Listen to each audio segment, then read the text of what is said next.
Welcome back to another edition of Ask Peter Kostis right here on CBSSports.com. Hey, how are you folks? Jason Horowitz, glad to be with you each and every single week as we try to help you improve your golf game with the questions and answers that you have. You ask 3 questions every single week, and Peter Kostis answers them. And our first one this week deals with equipment. Gary wants to know about his driver. After using a driver for 2 or 3 seasons, does it lose some of its distance due to weakening of the metal? Gary, you know, the answer is yes, maybe, but only if you've got Jamie Sadlowski kind of club head speed. Jamie's a friend of ours, a member at Whisper Rock, and the current long drive champion, who has over 220 miles an hour of ball speed. Now, when the ball is struck by the driver, there's going to be a little bit of a trampoline effect. Now, it's been limited by the USGA, but the metal is so thin, it's going to move back and forth, and eventually, it won't ever weaken, but it might crack, and that's the only thing to look for.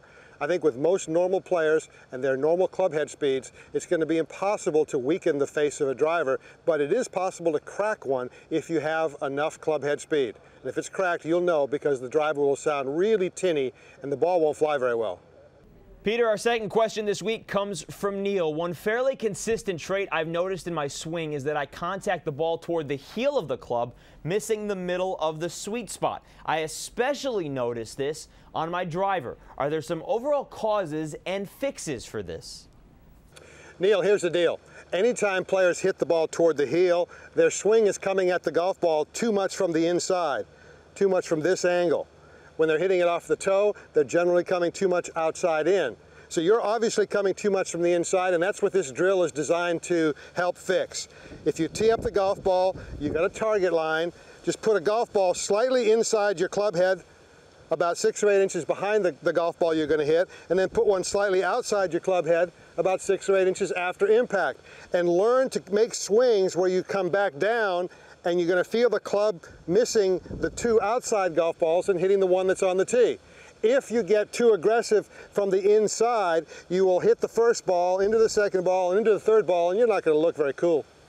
So set up that drill. It'll help you not hit the ball off the heel. And our final question of the week comes from Susan. Now that laser rangefinders are legal, why don't caddies use them instead of yardage books? You know, Susan, the caddies do use these things, but they only use them on Mondays, Tuesdays, and Wednesdays. They cannot use them on PGA Tour Thursday through Sunday because it is, as a condition of the local rule of play, they are banned on the PGA Tour. Now, you have to make sure, just because the USGA has allowed measuring devices, it doesn't mean you can automatically use them every time you tee up. A lot of events have conditions of local rule of play that says, you can't use these when you go play in the tournament, and even then, some allow you to use these as long as you don't have that slope indicator that tells you how much uphill or downhill it is. They make you try to figure that stuff out on your own.